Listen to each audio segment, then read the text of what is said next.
Hai teman-teman, salam sejahtera.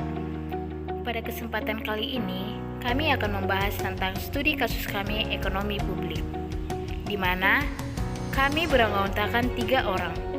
Yang pertama, ada Maria Audina Rumapea, yang kedua ada Sri Wulandari Tarigan, dan yang ketiga ada Teresia Reginanta Ginting. Baik, di sini saya akan memaparkan materi. Untuk menyelenggarakan pemerintahan dan melaksanakan pembangunan negara, dibutuhkan dana yang sangat besar.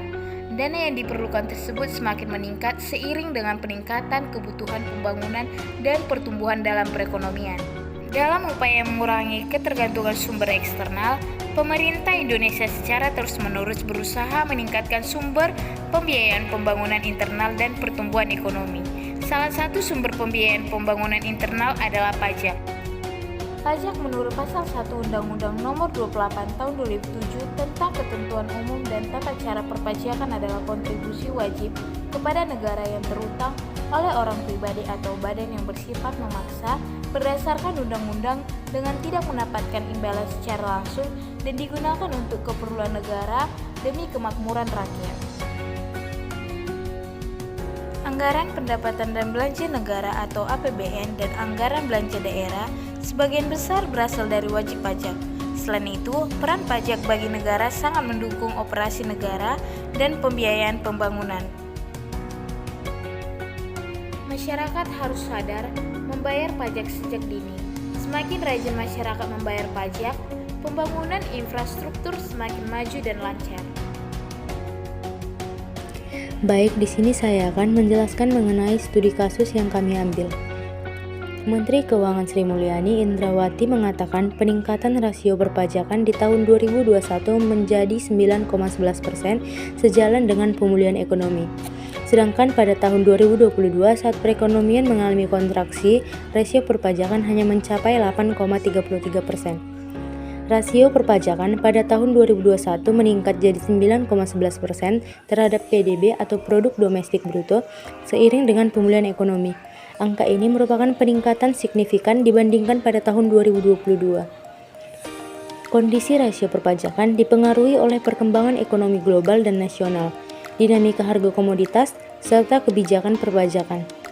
Adapun elastisitas penerimaan pajak terhadap pertumbuhan ekonomi atau tax buoyancy tahun 2021 mencapai 2,24%.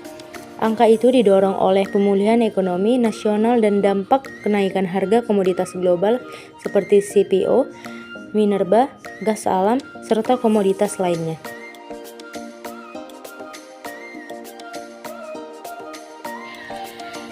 Setelah itu, kita akan membahas mengenai keterkaitan analisis studi kasus dengan materi yang dibahas. Dalam materi yang kami bahas, kami membahas bahwa pemerintah Indonesia terus berusaha untuk meningkatkan sumber keuangan internal dalam pembangunan dan pertumbuhan ekonomi. Salah satu sumber keuangan internal untuk pembangunan ialah pajak. Dan terkait dengan kasus ini dapat dipahami bahwa dengan menaikkan tarif pajak yang berlaku di tahun 2021, Menteri Keuangan kita Ibu Sri Mulyani secara gamblang mengatakan bahwa pemulihan ekonomi mulai terlihat lebih baik karena dari sisi pajak, pemulihan ekonomi akan tertahan oleh harga komoditas yang cenderung naik, pertumbuhan ekonomi yang ekspansif, starting base yang rendah di tahun 2021, akibat dari intensif perpajakan, dan dampak implementasi UU harmonisasi perpajakan.